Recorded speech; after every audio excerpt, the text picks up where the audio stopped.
4월달은 경건의 달입니다. 사순절, 순환절, 부활절 등 우리 신앙에 있어서 가장 엑기스의 신학적으로는 캐리구마라고 하는데 복음의 본질을 아주 깊게 체험할 수 있는 기간이 4월달에 다 들어있기 때문에 신앙의 달 중에서도 특별히 경건의 달이라고 그렇게 정하면서 우리들의 신앙을 다시 한번 뭐라고 할까요? 다짐하고 다잡는 그런 달로 생각을 하고 이번 달도 은혜의 달로 그렇게 삼으려고 합니다.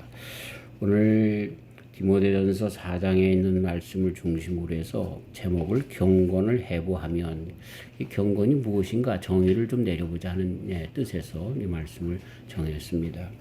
그리고 경건이 실질적으로 우리들의 신앙생활 가운데 어떻게 나타나야 되는가라고 하는 것을 이제 마지막 주일에 또 얘기를 해서 경건에 대해서 이론과 실제를 정확하게 그렇게 정립하고 가는 그런 4월달이 되었으면 좋겠습니다. 이제 저도 이제 은퇴가 가깝고 설교할 기간이 많이 없기 때문에 뭐 이렇게 자꾸만 신앙을 이렇게 정립하고 이렇게 정제된 그런 그 정의를 정제해서 그렇게 알려주고 싶은 그런 마음이 많이 드는 것을 보게 됩니다. 뭐 조급함 이런 것보다는 그동안에 많은 그런 연륜이라고 할까요? 좀 건방진 얘기겠지만 신학, 성경 이런 모든 신앙적인 면에서 정립하는 데 많이 이렇게 신경을 쓰는 것 같습니다. 그래서 오늘은 경건이란 무엇인가 라고 하는 것을 조금 더 그렇게 정리해서 말씀드리고 은혜를 나누려고 합니다. 우리 사람들은요, 변하게 되어 있습니다. 근데 변하는데 아주 긍정적이고 아주 뭐라 할까요? 좋은 장점으로 변할 수도 있고, 그리고 부정적이고 또 그렇지 않고 아주 부정적인 장점이 아니라 단점으로 그렇게 변할 수도 있습니다. 예수님 당시에 보면 두 부류가 있는데 예수님을 따르는 제자들의 부류가 있었고 또 바리새인과 사두개인과 제사장들과 같은 오래된 종교 지도자들의 부류가 있는데 우리 예수님에게 큰 암적인 존재가 바로 그 사람들이었습니다. 그래서 신앙을 가만히 이렇게 두게 되다 보면 변하게 되어 있는데 그게 좋은 뜻으로 변화되거나 아니면 변질되거나 둘 중에 하나입니다. 그래서요, 이 경건에 대해서 말씀을 드리기 전에 우리는 경각심을 가져야 되는데 말씀 속에서 다른 사람들의 신앙을 평가하기 전에 과연 나는 이 변화가 어쩔 수 없이 되어지는데 그게 변화였는가 변질이었는가. 변화는 좀 긍정적인 의미이고요. 변질은 아주 부정적인 의미일 텐데 나는 신앙적으로 이렇게 변질되어지지 않았는가 하는 생각을 한번 하면서 내 자신을 하나님 앞에 내어놓고 평가해야 될 줄 아는 것입니다. 우리가 잘 아는 신앙에 좋은 그런 선배들이 있었습니다. 그런데 많은 경우에 그들이 이단으로 빠지고 이단을 창립하고 또 아주 정말 끝내 그 변질된 그래서 그리스도 예수님의 얼굴에 먹칠할 뿐만 아니라 아주 악한 악취가 나는 그러한 그 잘못된 신앙으로 빠져나간 사람들이 얼마나 많은지 모릅니다. 그래서 우리가 잘 아는 문선명이라든가 박태선이라든가 우리나라의 아주 대표적인 이단들 보면 그들이 처음에는 놀라운 그러한 기적과 은사들이 있었지만 그러나 그들의 신앙은 완전히 하나님을 대신한 변질된 그런 그 바리새인과 같은 그런 모습으로 빠져나간 것을 보게 되지요. 그러나 계속해서 정말 주님에게 붙어 있어서 끝까지 신앙으로 승리한 사람들도 더 많이 있는 것을 보게 됩니다. 목회하면서 보면은 임종 때 보면 그게 나타나요. 어떤 분들을 보면은 임종을 하는데 이분은 정말 연수가 차서 이 따위처럼 그렇게 연한이 차서 돌아가시는 분이구나 하는 생각을 하는데 그래서 임종 예배를 가는데 몸을 완전히 움직일 수가 없어서 그냥 침대에 누워만 계시는데 제가 이제 요한복음 14장의 재림의 약속을 말씀드리면서 그 본문 말씀을 읽는데 이분이 머릿속에 그걸 다 외우고 있어요. 그러면서 그냥 설교하기도 전에 벌써 당신이 그렇게 되는 것을 신앙 고백을 하는 그런 모습을 보면서 숨을 거두시는데 완전히 그냥 뭐라 그럴까요? 그냥 숨을 거두시면서 하늘나라로 가는 그런 모습을 보게 되는 그런 아름다운 신앙의 모습을 가진 사람도 있더라고요. 난 안 죽어 그러면서 그냥 그런 사람도 있는가 반면 이렇게 끝까지 신앙을 지키는 자들이 있습니다. 우리의 신앙의 모습은 어때야 될까 하는 그런 생각을 그래서 다시 한번 하게 되는 것입니다. 경건이 뭘까? 그 경건에 대한 그런 이해의 중심은 변질되고 퇴행한다라고 하는 그런 의미보다는 성숙으로 끊임없이 발전하는 그런 모습이다. 그리고 그 성숙으로 발전한다는 모습은 점점 그리스도 예수님을 닮아간다라고 하는 그런 모습이 경건이라고 하는 그런 것을 아주 축약해서 정의할 수 있는 그런 내용인 줄 아는 것입니다.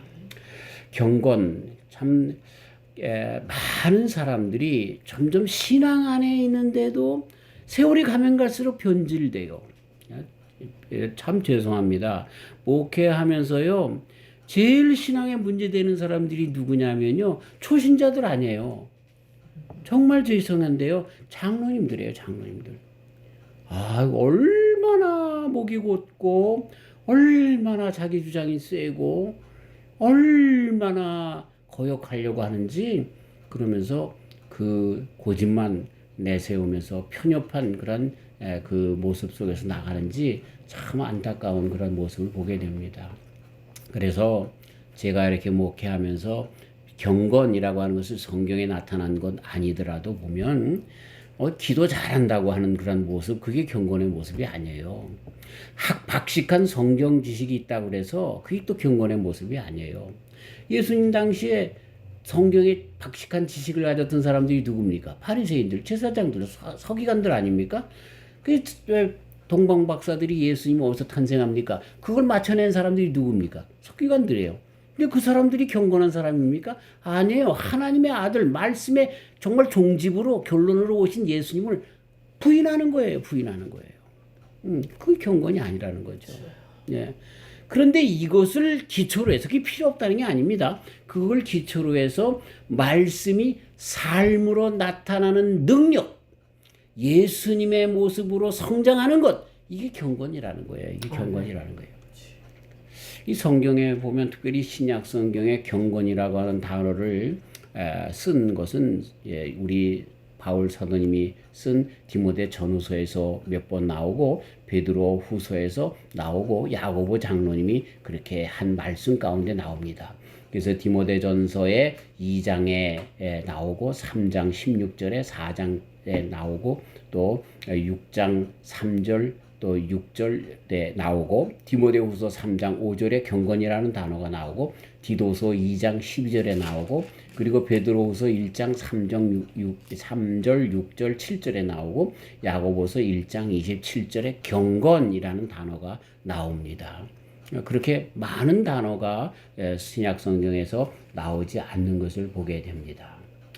자, 그러면서 보면은 이 경건이라고 하는 것이 뭔가라고 하는 것을 우리는 정의를 내려야 될 것이고, 그래서 경건이 뭔가라고 하는 것에 아닌 것이 무엇인가를 먼저 가려내고 경건이 무엇인가라고 하는 것을 정확하게 정립해 나가야 되는데, 오늘 봉독한 디모데전서 1장 1절에서부터 그 경건이라고 하는 것이 무엇인가, 그래서 아닌 것과 경건인 것을 구별해서 가르쳐주고 있습니다.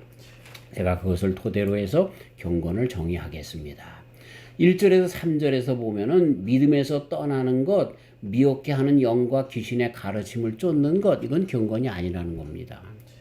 많은 사람들이 신앙생활을 하다가 나도 모르는 사이에 믿음에서 떠나게 되고, 그 믿음에서 떠나게 되는 이유가 뭐예요? 미혹되는 영과 귀신의 가르침을 쫓아서 그렇다는 거죠. 자, 그러면서 뭘 먼저 가리키냐면 양심에 화인받은 현대 사회를 그렇게 점증하는 최근의 모습들을 말세의 모습들을 가르쳐주고 있습니다. 이 양심에 화인받았다. 이 양심이라는 것이 뭡니까? 바울 사도님은 로마서 2장 15절에 이들은 그 양심이 증거가 되어 그 생각들이 서로 혹은 송사하여 혹은 변명하여 그 마음에 새긴 율법의 행위를 나타내느니라 라고 말씀드렸는데, 양심이라고 하는 것은 바울 사도님에 의하면 하나님께서 우리 인간에게 주신 하나님을 알만하게 하신 선물이라는 거예요. 그것이. 그래서 예를 들어서 어떤 아주 좀 토착 그런 세계에서 아주 그 법이 없어요. 율법이 없어요.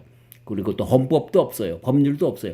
그런데도 그 속에서 그들이 정말 사회생활을 잘할 수 있는 것은 양심의 법이 다 있기 때문에 그렇다는 거예요. 거짓말하면 안 되는 양심, 또 도둑질하면 남의 것을 빼앗으면 안 된다는 양심이 있어서 그 양심의 법으로 아주 기초적인 사회생활이 이루어진다라고 하는 것을 볼 수가 있는 것입니다. 그것이 하나님을 알만하게 한 모든 인간들에게 하나님께서 주신 선물이라는 거죠. 신앙의 종속은 성령님께서 우리 심령에 계속해서 역사하여 주셔서 그 성령의 인도함을 따라서 그것이 양심 속에서 역사해서 우리가 정말 하나님의 뜻대로 살아가는, 본래 우리에게 허락하여 주신 하나님의 그 품성, 그 인품, 그 기질, 그것을 따라서 살아갈 수 있도록 성령님이 도와주신다라고 하는 것입니다. 그런데 이 성령님이 우리와 함께 하는 것을 자꾸만 제어하면, 벗어버리면, 그러면은 죄악 가운데 나가고 우리가 양심에 화인 맞는 사람들이 된다는 거죠. 마태복음 12장에 모든 죄는 다 사함을 얻는다 그랬는데 한 가지 죄만 사함을 받지 못한다고 말씀하고 계세요. 그 죄가 뭐예요? 성령님을 거스리는 죄라는 거예요. 그 말씀의 뜻을 우리 주님께서 우화적으로 그렇게 말씀하셨는데, 성령님이 하시는 게 뭐예요? 우리들의 양심을 부추기는 거예요. 양심을 가르쳐 주는 거예요. 그래서 너 이놈아 이것이 죄 아니냐? 이렇게 하면 안 되는 거 아니냐? 성령님이 그런다는 거예요. 그러면 그 성령님을 받아들인 사람들은 잘못했어요. 내가 바꿀게요. 회개한다는 거예요. 근데 그 성령님이 그렇게 가르쳐 주는 것을 반대하니까 회개할 수 있는 기회조차 없고 용서함을 받지 못한다는 그러한 아주 참 우화적으로 아주 정말 우리 주님께서 정말 귀하게 그렇게 하신 말씀이 아닐 수가 없는 것이죠. 그래서 이런 양심은 끝내 화인을 받아서 철면피가 되는 거예요. 못 들어 들어오는 거예요. 말씀은 정말 성령의 검이 되어서 날선 그런 그 우리의 심폐부를 가르는 그런 좀 날선 검이라고 얘기하잖아요. 근데 양심에 화인 받은 자들은요, 그 검이 뚫고 들어갈 수가 없어요. 뚫고 들어갈 수가 없어요. 이들은요, 회개치 않아요. 가모라도 회개치 않아요. 누구 생각이 나는데 이 얘기 안 하겠어요. 자신이 욕심이, 그 자신이라고 하는 얘기는 자신이 욕심, 우리들에게 이드와 에고가 있는데, 이게 뭐 이드도 에고도 별로 그렇게 좋은 거 나쁜 건 아닙니다만, 그 육체적인 그 본성에 착실해서 그것을 위해서만 정말 우리에게 있는 그 양심이라든가 하나님의 말씀이라든가 다 버리고 자기를 중심적으로 살아가는 이 그냥 테오센트릭, 하나님 중심적인 삶이 아니라, 그러니까 그 호모센트릭, 인간 중심적인 생활 가운데 나가는 사람들로 변하게 된다는 거죠. 이 세상에 그래서 법이 생기는 겁니다. 근데 법이 있으면 뭐합니까? 그 법을 교묘하게 또 오용을 해서, 그렇죠? 그 양심을 따르지 않고 그것을 그렇게 가리는 일에만 앞장서는 것을 보게 되죠. 루즈벨트 대통령이 얘기하잖아요. 기찻간에서 소매치기 하는 자를 데려다가 교육을 시키면 그 사람은 끝내 기체를 통째로 삼키는 자가 된다는 거예요. 법을 다 배우고 그러면 그렇게 된다는 거예요. 이 양심에 화인받은 자들은 어떻게 튈지가 모르는 거죠. 자, 그 다음에 나오는 것이 그 뭐라고 그 경건이 아닌 것을 이야기하는데, 금욕주의, 그것은 경건이 아니라는 거예요. 그러면서 혼인을 금하고 음식을 폐하는 것. 제가 안식교회에서부터 신앙생활을 출발을 했는데, 안식교회에서는요, 그 다른 비늘 없는 생선 못 먹죠. 돼지고기 못 먹죠. 그래서 레위기에서 나오는 것처럼 굽이 갈라져 있고 되새김질하는 그런 동물 그런 그 가축을 먹을 수 있고 짐승들을 먹을 수 있고 비늘 없는 건 못 먹어요. 그래서 오징어도 못 먹고 장어도 못 먹고 그렇습니다. 그래서 안식교에서는 상당히 그런 음식에 대해서 까다롭고 나름대로의 그 음식 문화가 또 있는 것을 보게 되죠. 새우젓도 못 먹고 뭐 그렇습니다. 어쨌든 여기에 그런 생각이 납니다. 여기에 보니까 금욕주의, 음식을 폐하는 그런 것을 통해서 우리는 그냥 안식교인들은 다른 기독교인들은 다 엉터리라는 거예요. 안식일을 기억하여 거룩히 지켜라. 그 안식일이 토요일인데 우리는 토요일 지킨다는 거예요. 근데 저 사람들은 주일 지키기 때문에 잘못된 믿음이라고 그렇게 정죄합니다. 근데 이런 것들이 오히려 금욕주의의 한 분파인 것을 보게 되는 것입니다. 에베소 교회에 우리 주님께서 그렇게 책망하시는 이유가 뭐예요? 그 교회에 금식하는 그런 금식주의가 있다는 것. 그러면서 그들이 다시 돌아와야 되는데 처음 사랑을 잊어버렸다고 그것보다 더 중요한 것이 있음을 이 금식보다 이 금욕주의보다 더 중요한 것이 있다는 것을 가르쳐주고 있는 것입니다. 신앙생활은요 간혹 가다가 이렇게 금욕주의로 흐르는 일이 많습니다. 그것이 바로 바리새인들이 하는 일 아닙니까? 그래서 그들은 장로의 유전이 있어요. 613가지나 되는 그런 유전이 있어가지고 안식일에는 4km 이상 걸으면 안 돼요. 또 몇 킬로 이상 무게를 있는 것을 들면 안 돼요. 엘리베이터를 타는데 그 안식일 날 엘리베이터를 누르는 작업이 그게 노동이기 때문에 엘리베이터를 타면 안 돼요. 그래서 이 유태인들이 같이 엘리베이터를 타면요 기다리고 있다 다른 사람 보고 몇 층 눌러달라고 그렇게 얘기를 해요. 이게 금욕주의죠. 예. 그러면서 그렇게 하면서 이 사람들은 이 독일 말로 레히트페어티gung 그런 의를 행하였다라고 하는 거야. 예? 그것으로 자기네들의 믿음이 있는 것처럼 그렇게 마음속에 갖는 그런 일들을 보게 되는 것이죠. 제가 맨 처음에 교회 다닐 때 중학교 때 신앙생활 할 때 보면 우리 교회 장로님들 권사님들은요 주일날 물건 사러 안 갔어요. 예. 주일날 밭에도 일 안 갔어요.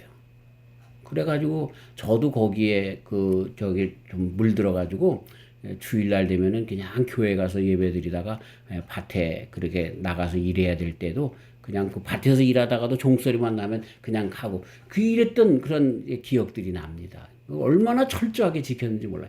그게 잘못됐다 아니었다라는 것보다 이렇게 금욕주의로 들어가서 그렇게 금욕주의를 하면서 그렇게 율법주의로 나가는 신앙생활이 참 신앙생활이라고 나가는 것 그것이 경건이 아니다. 이렇게 바울 사도님은 가르쳐주고 있는 거예요. 신앙을 이렇게 금욕주의로 하다 보면 그래서 불교에서의 고행과 이슬람에서의 그런 고행과 같은 이런 식으로 나가다 보면 마치 그것이 예수님 당시 바리새인들처럼 그런 모습으로 나가기 때문에 신앙의 정말로 중요한 핵심을 벗어나는 그러한 신앙생활을 하게 된다라고 하는 것입니다. 신앙의 가장 그 핵심이 뭡니까? 의인은 믿음으로 말미암아 살리라라고 하는 거예요. 예, 믿음으로 구원받는데 이런 믿음으로 구원받는 이 일, 예수님을 믿음으로 구원받는 이 일에 거대한 장애물을 넣는 거야. 그 예수님 믿는다라고 하는 것이 뭐 예를 들어서 교회를 갈 때는 3발 걷고 1번 절하고 또 4발 걷고 1번 절하고 가는 것이다. 뭐 이런 식으로 말이죠. 율법을 그냥 거기다 법률을 집어넣어 가지고 예수님께 나아가는 일들을 어렵게 하는 그런 일들인 거죠. 독일에서 목회할 때 참 엉터리 같은 분들이 많았어요. 그래서 참 죄송합니다만 이 미국에 있는 큰 교회 중에 하나 뭐 지금은 그런 병폐에서 벗어났을 줄 아는데 은혜교회에서 잘못 교육을 받은 사람들 그래서 목사가 되었어요. 거기서 성경학교를 그냥 통신으로 해가지고 목사가 됐는데 이분들이 뭐 예배학도 모르고 몰라요. 그래서 이 양반들이 목사가 돼가지고요 교회들 다 가서 사람들을 뺏어왔어요. 자기네 교훈으로 만들었어요. 그리고 예배를 드리는데요 아주 그 가운을 입고서요 나가면서요 그 들어오면서 그 강대상으로 올라가면서 하나님께 절 그리고 예배를 시작했어요. 참 그냥 웃지 못할 일들이 얼마나 많은지 몰라요. 예. 그래서 이런 식으로 하면서 이 금욕주의 잘못된 것을 점점 복음에서 떠나는 일들, 그 점점 그래서 바울 사도님은 구원에서 멀어지게 하고 이것이 미혹의 영, 마귀의 함정이 되었다라고 이야기를 하고 있는 것입니다. 네. 우리가 이러한 금욕주의에 나가서 율법주의적으로 나가면은요, 그거를 행하는 사람들은 어떻게 되는 줄 아세요? 자만에 빠지고 교만합니다. 나는 이렇게 했는데 너 그렇게 못해? 뭐 예를 들어서 우리가 헌금을 하는데 11조를 하는 사람이 11조를 하지 못하는 사람들에게 너 11조 안 하고 네가 무슨 신앙이냐? 이렇게 정죄하게 된다는 거죠. 또 그걸 못하는 사람들은 자기에 대한 어떤 뭐랄까 자책을 갖게 되어서 그럼에도 불구하고 주님에게 나아가야 될 그것에 내가 이것도 못하는데 어떻게 예수님을 믿는단 말이야. 이렇게 자책을 하면서 내가 자꾸만 예수님을 믿는 데서 멀어진다는 거예요. 그게 마귀의 미혹의 영이고 함정이라는 거예요. 예. 더 중요한 것으로 들어와야 된다는 거예요. 그 다음에 7절에 보면 망령되고 헛단한 신화에 빠지게 되는 것, 이거 경건이 아니라는 거예요. 곧 비본질적의 것에 얽매이게 한다는 거예요. 디도서 3장 9절 그러나 어리석은 변론과 족보 이야기와 분쟁과 율법에 대한 다툼을 피하라. 이것은 무익한 것이요 헛된 것이니라. 신앙은 이렇게 어떤 교리적인 것으로 가지고 이렇게 따지고 저리하고 물론 잘못된 이단 교리는 우리가 들어가지 말아야 되죠. 그러나 정말 신앙의 본질인 그리스도 예수님에게 나가는 그것에 우리가 더 창념해야지 그 다른 부수적인 것에 대해서 그렇게 왈가왈부하면서 거기 따라서 그냥 입에 거품을 묻고 싸우고 그러지 말라는 거예요. 제가 한번 종교개혁주일의 설교에 예화로 드렸잖아요. 어느 교회 신부가 어느 지역 성당의 신부가 예배를 드리려가는데 이 신부들은 결혼을 하지 않지 않습니까? 그래서 그 가축들을 많이 기르는데 이게 고양이를 길렀어요. 근데 예배만 미사만 드릴 때 되면 고양이가 야옹 그리고 들어온단 말이에요. 그러니까 그 야옹야옹 하는 것 때문에 미사를 드릴 수가 없으니까 그 고양이를 잡아가지고 묶어놓고 그리고 미사를 드리기 시작했어요. 그러니까 이것이 교회 전통이 돼가지고 말이죠. 지금도 미사 드리기 전에 고양이를 부러 잡아다가 옆에다가 묶어놓고 미사를 드린단 말이에요. 왜 그렇게 되었어요? 그리고 그걸 안 하면 이게 정통인데 그거 안 했기 때문에 잘못했다고 말이죠. 이번에 온 신부는 틀렸다고 말이죠. 이렇게 되는 거예요. 이 비본질적인 것이 앞에서는 그런 것들을 보게 되는 것입니다. 네. 그러면서 이런 망령되고 허탄한 그 신화보다 정말로 중요한 것. 그러니까 우리들의 신앙은 지식의 범주 가운데 머물러 있으면 안 되는 거예요. 그래서 그 지식의 범주에서 넘어서 그 신앙을 우리의 삶 가운데 나타내는 것. 그래서 예수님처럼 사랑하는 그 사랑으로 드디어 이웃에게 보여지는 것. 이것이 경건인데 그렇지 않고 허탄한 신화, 말장난 이것만 하는. 교회에서 말만 하는 사람들은요. 계속 말만 하고 문제를 일으켜요.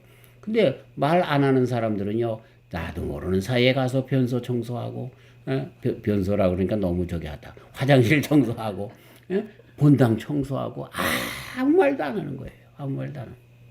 이게 이 경건한 자들이지.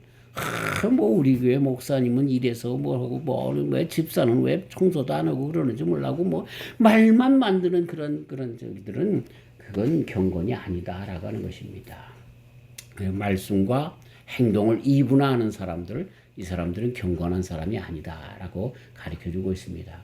물론 지식은 우리들의 신앙을 더 풍성하게 해주고 그리고 어떻게 신앙을 생활로 연결되어질까 그 방향을 가르쳐주는 것은 지식입니다. 하나님의 말씀은 그래서 우리는 끝까지 배우며 은혜를 받고 그리스도 예수님을 받아들이고 그리고 예수님처럼 살아가는 그 길이 무엇인가 율법 안에서 또 그렇게 해서 다른 사람들과 사랑으로 나누는 그런 삶으로 나눠줘야 되는 것이죠.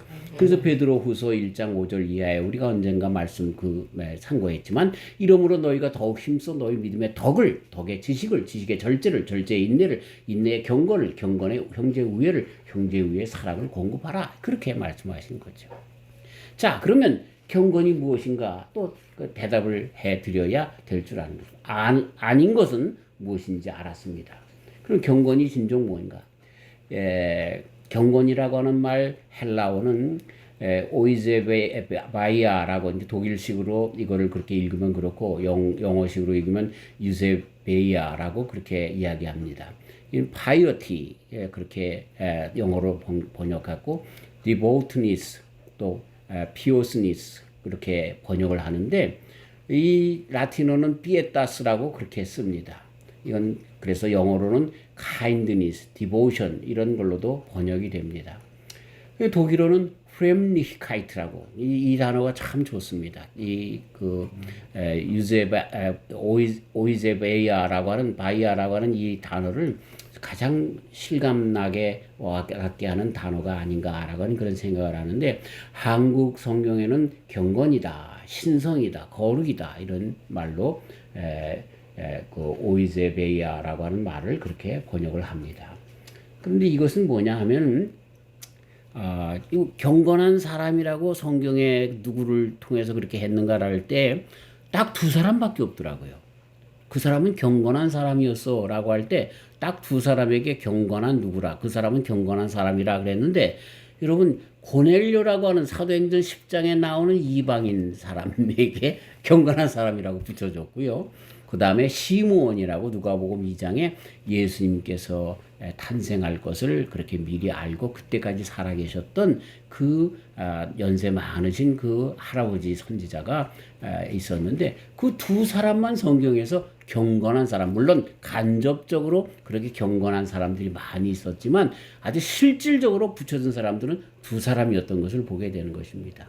그러면서 이런 사람들에게 있어서 공통적으로 바라볼 수 있고 성경에서 경건이라고 하는 말을 쓸 때 보면은 하나님의 성품에 참여한 사람들, 거룩으로 나아가는 사람들, 이런 사람들을 경건한 사람이라고 그렇게 붙여준 것을 보게 되죠. 목회서신에서 보면 특별히 바울 사도님에게 보면 기독교적인 신앙과 삶의 행실에서 태도로 나타나는 그러니까 신앙이 태도로 나타나는 그런 사람들을 경건한 사람이라고 가르쳐주고 있어요. 자, 우리가 경건이 아닌 사람들 중에서 이 바리새인들을 우리가 볼 수 있다고 그랬죠. 이 허탄한 신하나 말쟁이들을 또 우리가 볼 수 있었죠. 그들에게 있어서 잘못이 뭐예요? 하나님의 본뜻을 모르는 잘못이 있었어요. 신학을 그 신앙의 그 복음의 핵심을 잘 모르는 그리스도 예수님 성경의 모든 것의 핵심이 되신 예수님을 부인하는 것과 그리고 그 정말 하나님의 그 말씀을 자기 욕심을 따라서 자의적으로 해석하고 양심에 화인받아서 자기 나름대로 말씀을 오히려 오용하면서 공격하는 데 사용했던 사람들, 허탄한 신하 또는 이런 모든 말쟁이들 이런 것들과는 달리 그 말씀 그리스도 예수님 하나님의 아들 나를 위해서 십자가에 달려 돌아가셔서 죄를 사하여 주시기 위하여 돌아가신 구세주 예수님을 믿는 복음의 그 신앙을 그래서 주님께서 이제는 나도 예수님의 향기가 되어서 하나님의 자녀가 되어서 살도록 하는 그런 행위로 나타나는 이 두 가지가 같이 나타나는 사람들을 경건한 자라고 가르쳐주고 있어요. 아멘. 그게 경건이라고 가르쳐주고 있어요. 그러니까 우리가 잘못 알고 있는 것이 뭐예요? 열심히 기도하는 자, 열심히 성경을 알고 많은 지식을 가진 사람들을 경건한 자라고 하는데 그건 한쪽 다리만 있는 사람이에요. 그런데 그 삶이 그 사람의 모습만 보면은 혹시 목사님 아니세요? 혹시 정말 당신을 보니까 예수님 같네요. 이렇게 모습이 나타나는 모습. 우리 이제 마지막 주일날 경건의 실제에 대해서 얘기하는데 예수님을 믿는다라고 하는데도 늘 얼굴에 내천자 말을 했다 그러면 쌍소리 그냥 불평불만 인생에 대한 한탄 이런 것들만 하는 사람들 이건 경건한 사람이 아니라는 거예요. 아멘. 자 디모데전서 3장 16절에 경건의 비밀이다 그렇게 얘기를 하고 있는데 이 유세베바이아라고 얘기하는 이 경건의 비밀이 누구냐? 그 예수님 그리스도라는 거예요. 예수님 그리스도.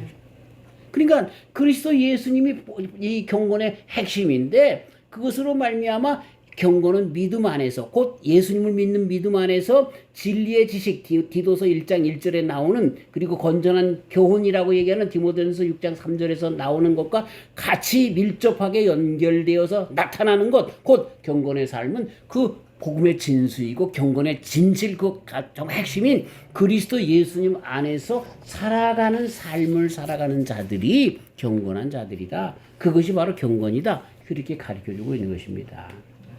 그렇기 때문에 이런 삶은 단순하게 세상 질서에 순응하는 얌전한 사람들, 그 사람들을 우리 경건한 사람이라고 얘기하는 게 아니라 이 태생적으로 얌전한 사람이 있어요. 저도 아들을 셋 낳았는데 보니까 우리 둘째는요 얼마나 얌전한지 몰라요. 우는 걸 못 봤어요, 어렸을 때. 그래서 얘가 젖 먹을 때가 됐는데, 그래서 가면은요 우리 집사람이 젖이 퉁퉁 불어서 젖이 뚝뚝 떨어져서 가보면 깨가지고 말이죠 혼자 놀고 있어요, 버둥버둥하고. 그러다가 저기 엄마가 오면 너무 좋아서 뺑뺑 웃고 말이죠. 그리고 젖을 주면은 편안하게 자고, 그런 모습을 보게 되죠. 그랬던 둘째가 네. 예. 그렇게 태어날 때부터 본성적으로 온화한 아이가 있단 말이에요. 근데 성경에서 얘기하는 겸손은 그게 아니라는 거예요. 예.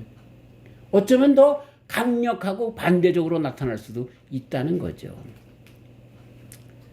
그리스도 예수님 안에서 경건하게 살고자 하는 사람들은 오히려 세상에서 핍박을 받고 세상 사람들에게 놀림을 받고 핀잔을 받을 수도 있는 것을 디모데후서 3장 12절에서는 가르쳐주고 있습니다.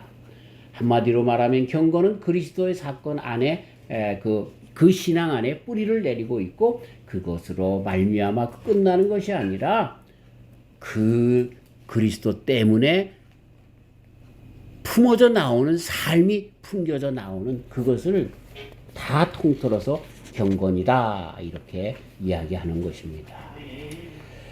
그래서 우리 성도들은 경건한 자들이 되어서, 그래서 나뿐만 아니라, 그렇죠? 나의 삶을 통해서 외인들도 정말 우리가 등경 위에 둔 그러한 그 빛처럼, 그런 불꽃처럼 다른 사람들에게 비춰주는 것으로 나타나 보이는 사람들, 그 사람들이 경건한 사람들이다라고 하는 것입니다. 복음성가를 듣다가 그 가사를 음미하면 참 은혜스럽습니다. 그런 가운데 이 세상을 나만 비추는 사람들, 나 혼자의 삶을 위해서 비추는 삶보다 더 나아가서 많은 사람들에게 비추는 빛을, 그 비추는 삶을 살아가는 사람으로 살게 해주셔서 이렇게 고백하는 찬송 가사가 있는데 참 은혜가 됩니다. 자, 그래서 이제는 요약을 합니다. 목회 서신에서 나타난 경건이라고 하는 용어는 종교적인 요소, 곧 신앙적인 요소와 도덕적인 요소가 같이 짬뽕되어 있는 거예요. 하나만 주장하면 이거는 아니에요. 하나, 예를 들어서 이 신앙적인 요소만 가지고 있다고 하면 그건 한쪽 다리예요. 근데 도덕적이고 율법적인 것만 가지고 있다고 해도 이것도 잘못된 거예요. 이거는 율법주의적인 것이고 그리스도 예수님과는 관련 없는 신앙적인 것이 아닌 것이죠. 그러니까 그 신앙과 행위가 같이 어우러져서 나오면서 그 신앙과 행위가 그리스도 예수님에게 초점을 맞추고 있으며 그리스도 예수님의 말씀, 하나님의 말씀에 초점이 맞춰서 그 삶 속에서 그 삶이 그대로 나타나는 모습이 경건이다라고 그렇게 할 수가 있는 것입니다. 그러니까 하나님께서 우리를 구원해 주시는 구원 행동 가운데 그것을 믿고 감사하면서 구원받음에 감격하여서 또 하나님께서 허락해 주신 나의 삶을 이렇게 정말 그 은혜 가운데, 복음 가운데 단정한 행동으로 주님의 말씀에 순종하는 마음으로 삶 가운데 나오는 그런 그 삶도 보여지는 그런 모습이 경건이다 하는 것입니다. 저와 우리 성도님들이 다 이렇게 주님의 은혜 가운데 경건으로 살아가는 삶으로 나타나는 저와 우리 성도님들이 다 되시기를 주님의 이름으로 축원합니다. 아멘. 경건이 뭡니까? 디모데후서 3장 5절 경건의 모양을 가지고 있으나 그것의 능력을 부인하는 자이니 이들에게서 네가 돌아서라. 이 경건에서 잘못된 자들을 그렇게 가르쳐주면서 거짓 교훈을 가리키는 거짓 교사들은 경건의 모양만을 보여줄 뿐 실제로는 경건의 능력, 곧 경건이 삶을 형성하는 데 미치는 영향력, 이걸 부인하는 자들이라고 가르쳐주고 있습니다. 자기를 사랑하며 돈을 사랑하며 자랑하며 교만하며 비방하며 부모를 거역하며 감사하지 아니하며 거룩하지 아니하며 무정하며 원통함을 품지 아니하며 모함하며 절제하지 못하며 사나우며 선한 것을 좋아하지 아니하며 원통함을 풀지 아니하며 잘못 얘기했어요. 배신하며 하여 조급하며 자만하며 쾌락을 사랑하기를 하나님 사랑하는 것보다 더한다. 이렇게 디모데후서 3장 2절부터 세상의 말세에 그 정말 파멸로 나갈 사람들에 대해서 가르쳐주는 이런 모습 가운데 그 경건에 반대되는 모습을 보게 되는데, 그러면서 한마디로 이 경건이라고 하는 것조차도, 신앙이라고 하는 것조차도 자신들의 이익을 위해서, 욕심을 위해서 사용하려고 하는 그런 것들, 그건 경건이 아니라는 거예요. 그런데 경건이 뭐예요? 다시 한번 요약을 해서 결론적으로 말씀드리면 그건 그리스도 예수님에게서부터 출발하고요. 그리스도 예수님처럼 이 세상에 오셔서 자기를 희생하고 하나님의 말씀을 따라서 십자가에까지라도 나아가는 그런 삶으로 나타나 보여주신 모든 예수님의 일련의 삶이 경건이라는 거예요. 아멘. 그렇게 살아가는 것이 경건이라는 거죠. 아멘. 물론 우리가 이것을, 그러니까 우리의 삶의 목표가 뭐예요? 그리스도 예수님 아닙니까?